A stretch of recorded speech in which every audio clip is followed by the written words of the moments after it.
Games rated E to T.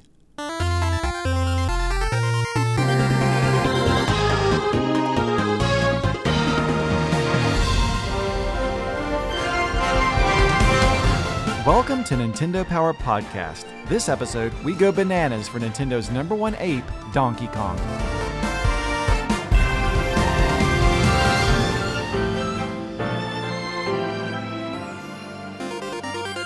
My name is Chris Slate. On May 4th, Donkey Kong Country Tropical Freeze finally comes to Nintendo Switch, and it's going to bring with it Funky Kong and the new Funky mode. And since our podcast, this episode, is going to post around the same time, and because we're huge fans of Donkey Kong and the Donkey Kong Country series, we thought it would be fun to have a funky mode of our own here on the show. And so everything we're going to talk about this month is going to be themed around Donkey Kong, both the new games and the classic games as well. Joining me today are two members of Nintendo Treehouse, Samantha Robertson and Todd Buechele. Thanks for coming on the show. Yep, thanks for having us. I appreciate it. Thanks, Chris. Right. Well, starting off with pros picks like we normally do, and in keeping with this episode's theme, I thought it would be fun for us each list our three favorite Donkey Kong games. So, Sam, do you want to start us off? Sure. So I actually brought a visual aid in. I know with a podcast it's a little hard to share, but just so you guys can see, the very first Donkey Kong game I ever played was actually Donkey Kong 2, the Game & Watch. And I managed to find that in with my kit. So I've got my old Game & Watch here. My dad picked it up for us back when we were living in Hong Kong, and it's such a basic game by today's standards, but this was my, I think, very first handheld gaming experience and also my very first brush with Donkey Kong. So this one's got a very special place in my heart, and maybe I'll toss some batteries in it again, see if it keeps working, but that's definitely on my list. That thing is in pristine condition, by the way. It's beautiful. We were very careful. I've got the box here. We were careful kids, so my sister and I were able to keep a lot of our old gaming gear in pretty decent shape. Nice. That's amazing because I actually used to have that exact same Game & Watch. For real? Yeah, and it wasn't in nearly that good of condition even back then, but I used to take it to school and kind of play it during lunch. We need to see if we can get those working again. We need some batteries after this. After that, I think probably Donkey Kong Country 2, Diddy's Conquest for the Super Nintendo Entertainment System. Specifically, if I remember right, that's where Dixie came in.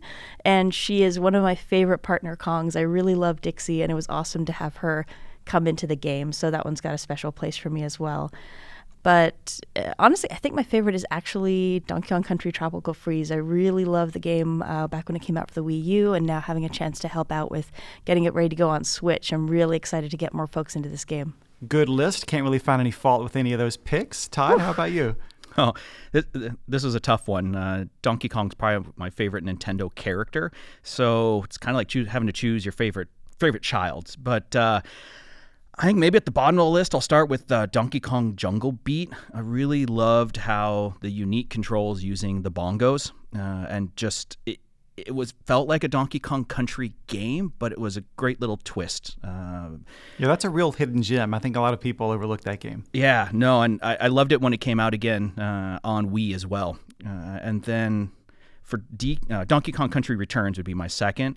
Retro being able to take such a well-loved franchise and bring it back to modern day. And I also kind of fell in love with the Tiki-Tac tribe. I thought they were a great new enemy base for the Kongs in that game. But my all-time, and I know this isn't a DK game, but it's Punch-Out for Wii. Just because DK's been in the background of all these, of all the Punch-Out games. And then you got far enough and bam, he was right there for you to be able to actually fight. But the odd thing for me is I enjoyed losing against him more because he'd throw you over the shoulder and jump out of the ring, and it was just a really great presentation moment. Yeah, I remember that was quite a cool surprise in that game. I don't remember if I ever got to him because from what I remember, it was really tough to do that, but I saw a screenshot or something and lost my mind. Yeah, no, it took a little practice, but I'd highly recommend getting back into it and giving it a shot if you can. One of these days. Yeah. All right, so from my list, at number 3, I put Donkey Kong, the Game Boy game that came out in 1994. It was just called Donkey Kong, but it wasn't simply like a port of the original arcade game. It started with those same levels, but then it went way beyond that with tons of new levels, and it was like a mixture of platforming and puzzle solving that I just thought was really amazing.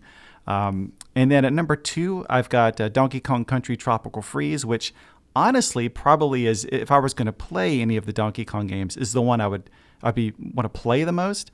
It's my favorite of the Donkey Kong Country series, but I picked my number one game based purely on nostalgia, and that's the original arcade Donkey Kong, because I'm old enough to remember, playing that in the arcades as a kid, and it was, as much as I spent like every weekend at the arcades, that was my favorite game. So it's hard not to put that at number one for me. So that means now you've got to track down a cabinet so you can get one in your garage or something now. Yeah, I always thought if I got an arcade cabinet, which I've never had room for it, but I always thought if I only could get one, that would be the game. A decent, in shape version of Donkey Kong would be great. It's kind of the dream. We've talked about trying to set up our garage or basement somewhere to get some cabinets going, and then you have to make that short list of what the cabinets would be if you could have the space. I know. The problem is I live on the West Coast, and a lot of my family on the East Coast, there you tend to get houses with basements, when you're not in earthquake territory. And, that would be the dream, is to turn the basement down into, some ultimate man cave arcade. And Donkey Kong would be in there for sure. And the record's up for record's up again. You should start playing. Go after it. Oh, I know. I've followed through the years a lot of that back and forth of people claiming the world record for the highest score on that game, and it is intense. It's been entertaining just to follow the news. I could never hang with those guys.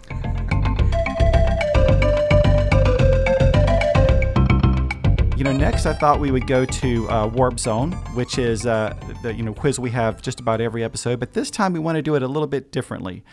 Now, usually we go back 10, 20, 30 years and we look at games that came out during the same month. This time I want to stick just with Donkey Kong games. This could be from Donkey Kong Country. This could be from any other game that had Donkey Kong in it. So I want to see if I can give a few hints and see if you guys can guess 3 of these games. Are you ready? Ready as I'll ever be. Let's try it. Let's go. Some of these are pretty tricky, I'll warn you now. All right, the first one is 14 years ago. This is in 2004. And the clues are, this is a game for GameCube. You actually use the bongo controllers. And you use them to play along with pop songs, classic rock, and even the Legend of Zelda theme. Any guesses on what this game is? Todd, I believe you know this one. Are we talking Donkey Konga 1 or Donkey Konga 2? I guess I'll accept either one, but I was specifically thinking of Donkey Konga 1, yeah. And I guess you mentioned the other bongo GameCube game earlier with Donkey Kong Jungle Beat, so good one there. Figure you spent some time with that one if you already had the bongos ready to go. Right, exactly. Yeah, those are the 2 games. Got to get the full use out of those bongos. Don't be spotting me points now. Let's go here. All right, next up is in 1995. This is 23 years ago. The clues, this game took the Donkey Kong Country-style gameplay and started a kind of a spin-off series on Game Boy, complete with digitized graphics.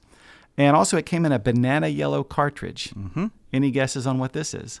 I want to say Donkey Kong Land? That's it, Donkey Kong Land. Nice. Man, I miss colored cartridges, by the way. It was kind of fun when you had that one odd liar in your shelf of games where something would be like blue or gold or really draw the attention. Yeah, I remember especially for Donkey Kong 64, we had the special colored Nintendo 64 consoles as well. Oh, that's right. So you can mix and match, yeah. It's also a good excuse to come up with fun color names like Banana Yellow. Right? Yeah. All right, last one. This is 36 years ago. This is 1982. So we're going way back. This game started in the arcade, and in this one, you had to save Donkey Kong, and Mario was your enemy. Any guesses? All right, well, I know who's in it, so Donkey Kong Jr. is who you play in that game? It's Donkey Kong Jr. Yeah, that's it. Donkey Kong Jr. Donkey Kong Jr., and that game came out on the NES in 86 as well. Weird turn for Mario when you think about it, like, darn you, Mario! I know. I want the whole backstory and lore of that game. Was it all a revenge for Donkey Kong 1? Why did Mario have to kidnap the ape and hide him from his son? At least I feel like this point with Odyssey, everything's in a good place. They worked it out. Pauline and Donkey Kong have obviously worked out their differences. She's let all these streets and things in her city be named after Donkey Kong characters. It's pretty fun if you run around New Donk City and pay attention to street names and even shop names. There's a lot of Donkey Kong infusion in there. So I guess they all got together around a table at some point. They had some coffee. They sorted it out. Yeah, they're all good now. They play sports together. They race karts together. It's all good. I like to still think of him as Jumpman back in the arcade anyhow. So back when he was a troublemaker. Yeah. It's he everyone grew up. It's all good.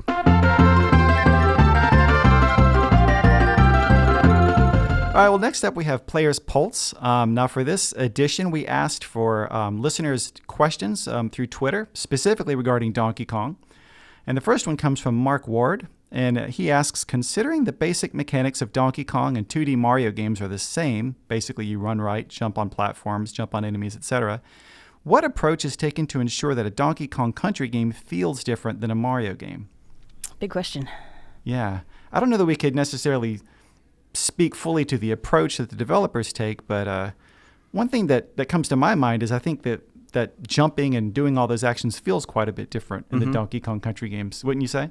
You know, I always felt it was, especially the Super Nintendo versions, were almost more of a rhythm game versus kind of, you know, the original Marios as well, where, you know, once you started to kind of, you know, bop or bounce off the top of one of the enemies, you got in the groove and you just kind of kept that going through the level, you know, and it just kind of, you just got in sync, you know, or got in the groove. And that's always what really kind of attracted me to that game and kept me playing, let alone just, you know, being able to use the updated graphics chip from Super Nintendo back in the day. Yeah, I think one thing that really sticks with me about, and I guess this is true of the Mario series as well as the Donkey Kong series, but I feel like a lot of care was put into really considering the physicality of the characters while they were designing how they move, how they feel, making them feel distinct. If you think of the Mario equivalent with Mario, Luigi, Princess Peach having different kind of jump mechanics, they handle a little bit differently.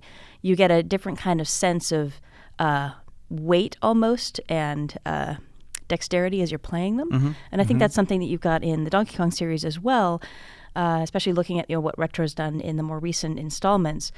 It really feels when you're playing, like if you're Donkey Kong, you feel big and powerful, and the way you move and the way your momentum kind of carries through jumps and things like that really gives you a sense of the physicality of being a Kong. But then when you switch over to maybe playing as Diddy or Dixie or Cranky, one of the smaller, lighter Kongs, a lot of love, I think, has been put into making sure that they feel like distinct individuals. And that's something that will make the platforming different across the two series because you've got a group of Kongs versus the Mario crew. Well, and you brought up a good point with the weight as well, because the items also had weight to them. Yeah, when you pick up a barrel and start hauling it around. You'd be hauling around, and they'd be, you know, there would be that sense that they're just a little bit slower. They'd go to throw it, and it wouldn't be, you know, super quick. You know, it would, like, there was the weight that they'd be, you know, having to heave this barrel and roll it after the, you know, down the hill type thing. Yeah.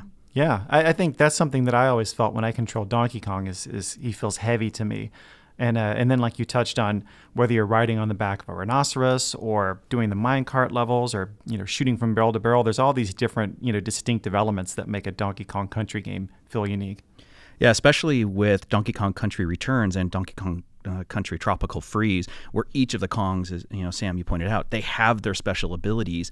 And then, you know, when the two Kongs can come together and actually stack, you know, and how then that also kind of adjusts how, say, DK can play, because Diddy is now, you know, on his back, you know, or especially when you get Dixie as well. It really changes up the gameplay and allows you to kind of go after each one of the levels in a unique way, depending on which buddy we have at that time. Definitely. All right, the next question comes from Santiago Riveros, who asks, who is developing Donkey Kong Country Tropical Freeze for Nintendo Switch? So that would be Retro. They are back to Donkey Kong Country Tropical Freeze. They were the developer of the original game, and really glad to have them back with this. I think especially with the implementation of Funky Kong, who's never been playable in the Donkey Kong Country series.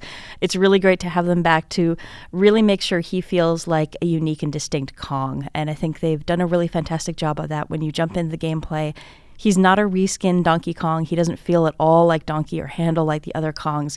He really is a unique character, and everything from his idle animations to the way he moves when you're rolling or swimming or jumping. He's really got a lot of personality and a very different feel and kind of different heft to him as well. Also thinking that he's got this surfboard in play where his jumping dynamics really change compared to the other Kongs because of that. Must have been fun for the guys at Retro to come back after they'd already put a game out, you know, a little while ago and just find new fun ways to make it even better.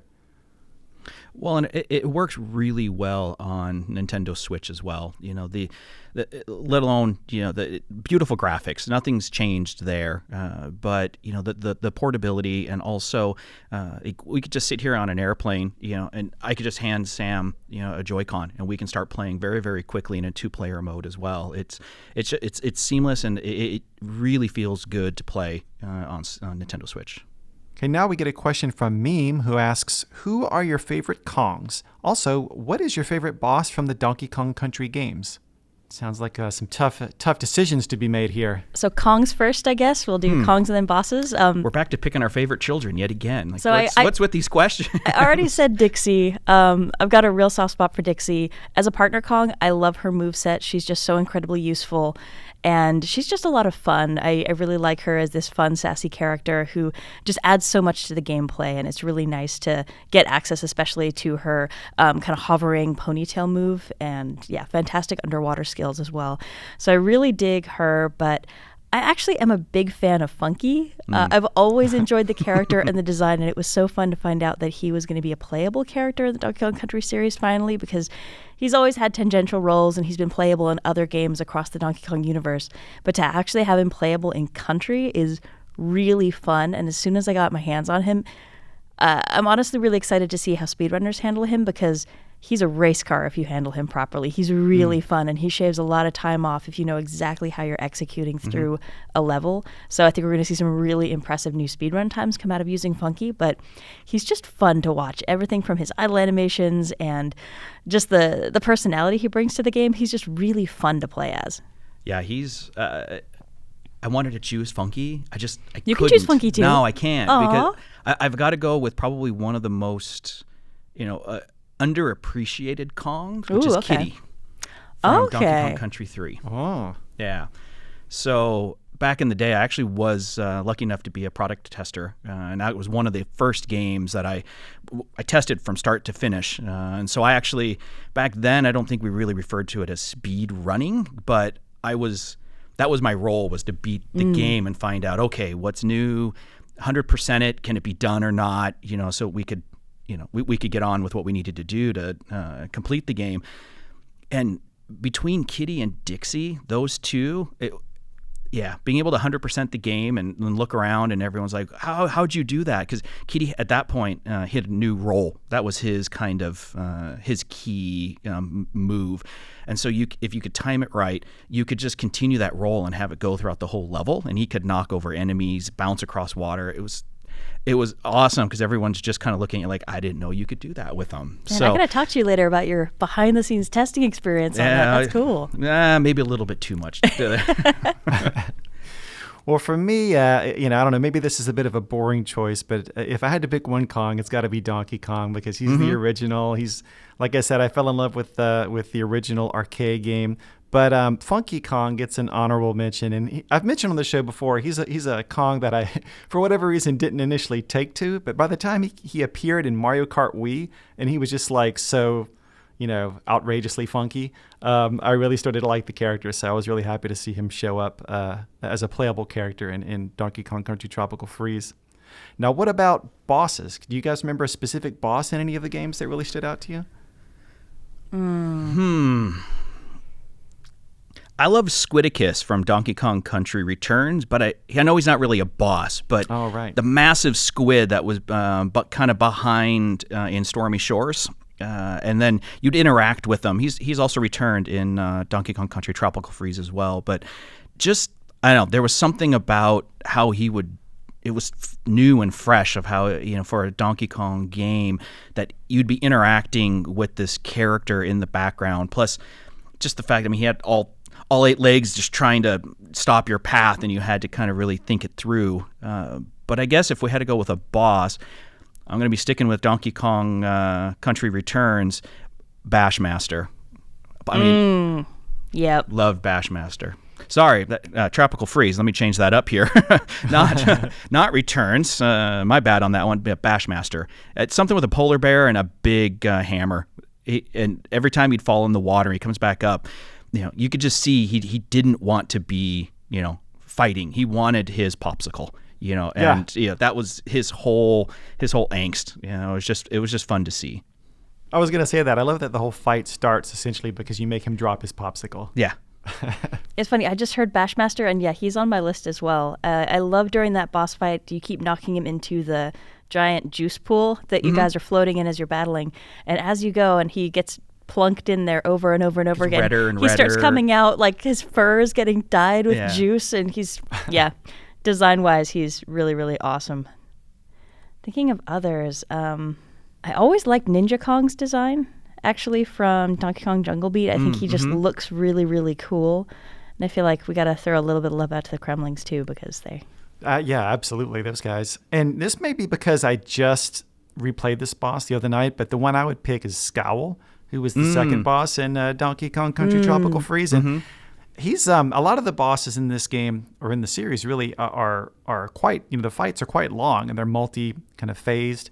And so the one thing I like about this boss is there's a lot of different things he throws at you. He's throwing the feathers that you have to dodge. Then he's dropping the eggs that you have to use against him.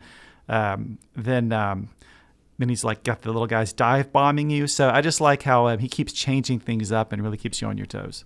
Yeah, I will say his entrance animation is really fun when you actually stumble on him and all of his cronies. Going after the banana. Oh, that's right. Yeah. I was going to say, I like the setting of that boss battle as well. I thought they did a really, really good job making it, feel that you're in, I don't know, I want to say Nordic, but that's not the probably the proper location. Right. I get where you're going there. There's a certain kind of vibe there. And I like how it starts out really low and the platform, it's like 3 stages and you end up fighting kind of in the sky. Yep. So all pretty cool choices there. We got one more question. It comes from Ducky Quackington. That is a name. All right. Yeah. Let's and go he Ducky. asks in a question appropriate of his name, why is Funky so radical? Oh, wow. I don't know if this is a question easily answered. But I would just He say just that is. Yeah, I mean, I think if we just look at him in general, how he's evolved through the series, he's always been kind of the, I'll say the fun-loving Kong. He's always there. He's always, helping the Kongs out in some way, selling them items, giving them vehicles to traverse, through the game. But he's always just kind of laid back and having a great time. He's just kind of, I don't want to say the California surfer dude, but he just has that vibe. what you see with Funky is what you get. Mm-hmm. Yeah, he's got a good approach to life. Just kind of goes with the flow, relaxes, knows how to have a good time. Just take it easy, get some surfing in. Sounds like not a bad way to live. No. Yeah, I mean, if I could just live my life in Funky mode all the time, that would basically be the ideal.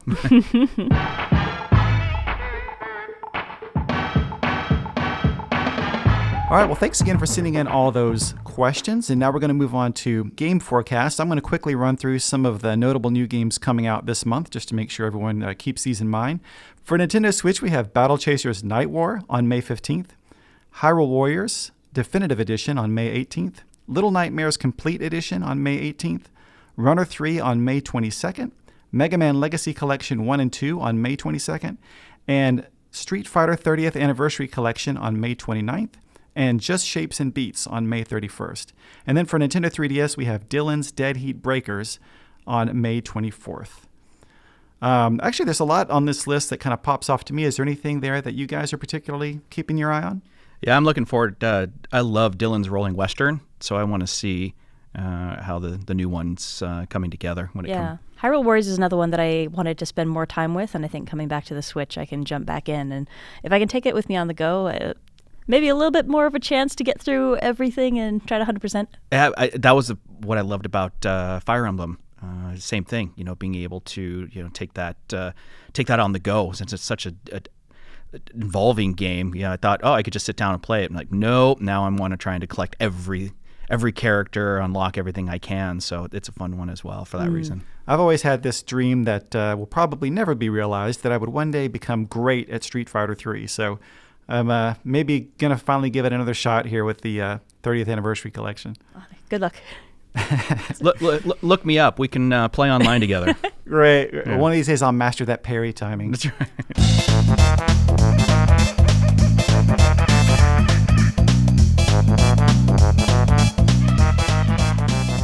All right, now I wanted to talk specifically about Donkey Kong Country Tropical Freeze. Obviously, the game, I think, got a lot of great attention on Wii U, but I think there's going to be a lot of people who are maybe kind of learning about this game or playing it for the first time on Nintendo Switch. So before we dig too deep into what's changed, Sam, I wondered if you might just kind of give us all a quick primer on what this game's all about. Sure. So the original Donkey Kong Country Tropical Freeze came out in 2014 for the Wii U. And what we've got here is everything from the original game plus a bunch of new content and new features. So if you played the Wii U game, you ever thought about coming back to it, trying it out again, this is a great time to get the game again and be able to take it portably with you. And we can go into some of the details about all the new functionality and features as well. But as far as the basic storyline goes, you've got DK and his friends hanging out at his house, celebrating, having a party, and suddenly over the horizon, all of these huge ships start sailing across the ocean, and it's the Snowmads, these sort of Nordically themed bad guys who swept in and decided that they're going to make DK Island their new home base. Don't want to spoil too many surprises as far as how this happens, how it goes about for people who haven't played the game yet and are hoping to jump into it. But long story short, they take over the island, they kick the Kongs off, and then as DK and crew, you're trying to get back home and take your home island back from the Snowmads. Now, the original version of the game, with the original kind of rule set and characters, that's still in the game in addition to Funky Mode. Can you maybe explain, what some of those differences are? Absolutely. So once you start up the game, you have a choice between original mode and funky mode. And you actually have 3 save files. So you could be playing an original mode game and a funky mode game, and then you've still got a save file spare. If you go with original mode, you're going to have the original experience. So you're going to be able to play as Donkey Kong with your partner Kongs Cranky, Dixie, and Diddy. It's 1 or 2 player gameplay and has all of the mechanics and everything that folks remember from the original Wii U game. If you go with Funky Mode, you actually get to choose between playing as Funky Kong or Donkey Kong. So if you really love Donkey Kong, you can stick with Donkey throughout the entire experience, or you can play as Funky Kong. So if you play Funky Mode as Donkey Kong, you're going to get extra heart for you and your Kong partners. Items are going to cost less in Funky's Fly and Buy, which is the in-game store. And some of the item mechanics have changed as well. So some are going to be a little bit more effective. They're going to work a little differently. So essentially, you're going to get a little bit more bang for your buck with the banana coins when you shop at Funky's Fly and Buy. On the item side as well, the number of items you can take into a level has increased. And instead of having to set your loadout at the beginning of a level, you'll actually be able to set your loadout partway through, which is great if you weren't really sure what to expect when you jump into a level. You get in there, you hit a sticking point, and you realize, wow, I really wish I'd brought one of those in with me. You can just change up your loadout while you're in the game. As you're going through Kong letters, folks who've played Donkey Kong Country games before will know that one of the key collectibles are K-O-N-G. And if you find all those letters, it's a good time. You want to get all the letters, all the collectibles you can in this game in order to unlock everything the game has to offer. In original mode, if you went through a run of a level and you didn't get all those letters, you had to go back in and try again to get all of them because you really need to get them all in one go. In funky mode, if you collect, say, the K, the N, and the G, next time you go through, you just need to find the O. So it's going to be a lot easier to clear out those collectibles, especially if you hit a stage that's given you a really hard time, because you don't have to get all of them in one sweep. And that's helpful because I would tend to, if I'm like in a minecart level and I pass the O, I'll just go right off a cliff just so I can go back to the last checkpoint. Yeah. Like, this run's done. Into the abyss I go. And actually, speaking to that same idea as far as having a challenging time, getting everything you want to out of a level as well, another new mechanic that's been introduced in funky mode is there's actually going to be a skip level mechanic that comes up if you are really having a hard time with a level. The game's going to pick up on that, and it's going to offer you the chance to skip the level. So it's not going to let you skip every kind of level. Some of the levels, like I say, a boss level, you are going to need to complete to progress, but it's going to make it a lot easier to get through, say, a really hard minecart level that you're just banging your head against the wall on, and you just feel like, okay, I want to get forward in the game. I'll come back to this. I'm still going to get everything done, but I just need a little break from this one level before I jump back in. And doesn't it, if you skip a level like that, doesn't it kind of mark it somehow? I think there's like a little symbol on the map screen to let you know that you've skipped that one so you can come back and try it again later? Yep, so it'll let you know. So it's really easy to come back later and decide, okay, maybe I've had a breather. I've kind of centered myself. I feel a little bit more calm. Now I'm going to jump back in, especially rocket barrel levels. I feel like every once in a while I just need to set the game down, take a break, and then come back and rocket barrel it again. So it's a really nice feature for folks who just want to enjoy the story and then come back on their own time and try to get everything there is to offer. Oh, I was going to say, in funky mode, it's also really fun that the collectible dioramas changed. So now Funky's for in them now. completionists or people, everyone, myself, I love the dioramas, the detail, and being able to look at them, and being able to now do so and have Funky involved with them was a huge surprise when I got my first one. Yeah, there's actually a new toy in the capsule toy machine as well for collectors. So we do have a new character, Tox, a new parrot who will take over at Funky's Flying By if you decide to play as Funky in Funky mode. And playing as Funky in Funky mode gives you a few extra advantages. So you get all the benefits we just talked about that you get if you were playing as DK in Funky mode. On top of that, he's an incredibly powerful Kong with some really impressive moves that you can use to overcome a lot of the really difficult challenges in the game. He can perform infinite rolls. He can swim underwater indefinitely. He's got a pretty cool special mask that lets him do that. So really helpful on underwater levels. He can double jump, he can hover. Really, he's just got a pretty sweet bag of tricks when it comes to speed running or just getting all of those hard-to-find collectibles. And he's got plenty of hearts. He's a very healthy Kong. I think that's a really interesting point I hadn't considered before, is that using using Funky Kong's additional abilities, you can really put together these great speed runs, because now you can kind of look at that character as being, a great character for maybe beginning players, but then also for really advanced players who want to really make the most of all those moves. Yeah, I think it's going to be really fun to see what folks get up to when they get their hands on him. Yeah. So looking forward to seeing those speedrun numbers come in. Yeah, I was going to say he probably has the most balanced tool set or move set in the game, with the surfboard and with his abilities. To bounce off the top of the snowmads, where other Kongs you'd have to avoid. I think Cranky would have been the only other, say Kong that allowed for easy ability to kind of bounce off the top of the spiky, Viking type hats, So he's just a lot of fun to use, and he is. And he's, I think that laid back lifestyle we're talking about really paid off, because he's got that extra life going on. He's completely relaxed, double the hearts. Yeah, and actually, it's good to remind me that the spike protection, with his surfboard, so he's not completely immune to spikes. He can still get damage from, say, the side or the top. But the fact that you can land on either spiked enemies or spiked surfaces safely makes it a lot easier to take a few leaps of faith where you're pretty sure you'll make the landing, but even if you don't, if you land in, say, a bed of thorns, you won't be able to keep moving, but you'll have a nice, safe landing point from which you can jump and try to get back up to safety. Well, and same trying to, the verticality of the game, being able to kind of hover just for a little bit and trying, get that jump to go a little where you want it to land. Yeah, he's an incredibly mobile character. Yeah, I like his hover ability a lot, although it still takes some skill to use. I've been in a couple situations already where I start hovering and I'm just slowly descending, and I'm thinking, I'm just going to steer myself to safety over here. But my previous jump had been botched so badly that I just kind of watched myself slowly descend off the bottom of the screen. So Funky isn't world. That's right. He isn't a free pass. You still kind of have to know what you're doing. Absolutely. And there are a couple things that Donkey Kong can do that he can't as well. So he doesn't have everything the other Kongs have to offer. One interesting difference between them is really how they deal with the other Kongs. So you think of Donkey Kong, he's a team player. He's great at pairing up with the other Kongs. So he can pair up with Diddy or Dixie or Cranky in single player, or if you're playing two-player, second player can always kind of hop onto his shoulders and they can do a lot of different moves together. Funky Kong kind of likes being the center of attention a little bit more. He wants the spotlight. He can hang out with the other Kongs if you're in two-player mode. So if Todd and I were playing together, one of us could play as Funky and the other one could play as Diddy, Dixie, or Cranky. But if I was playing a single-player game with Funky, the other Kongs aren't going to make an appearance. So I'm really flying solo, and I need to make sure that I'm covering everything on my own move-wise. And if I'm picking up collectibles, I've got to get them all and just rely on what I've got in my tool set as Funky.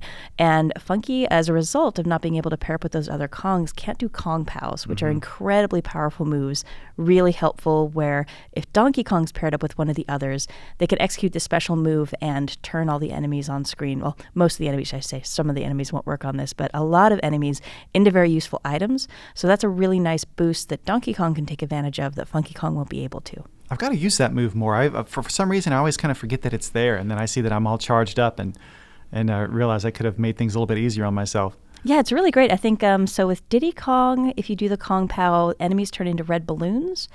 For Dixie, enemies turn into gold hearts. And then for Cranky, it's banana coins, I think. But yeah, all really nice stuff to have. Yeah. Yeah, absolutely. One thing I found playing the game the last couple of nights with my son, who's 7, is this is one of those games where he always liked to watch me play, but he was always a little bit intimidated to play by himself because, like you said, this game can be pretty challenging. But with Funky Mode now and Funky Kong, he's good enough to be able to hang in there, and he's been really enjoying it. And so we've been playing it together, and it's fun to kind of trade off levels that way. But at the same time, like last night, as you mentioned before, he lost enough on a level that it gave him the option to skip it. And he took that option, and immediately I'm thinking, oh no, I'm playing the save too. I don't want to skip levels. That's why I was happy to see that it marked that level. So, okay, that's fine. He can skip it now. I know which one to come back and beat later. Yeah, I think the fact that this game has really opened up, I think, the possibility of Donkey Kong Country for younger players is something really special that we're looking forward to seeing folks get their hands on out there. We did some demos at Emerald City Comic-Con this year, and we had Donkey Kong Country Tropical Freeze playable there for the first time.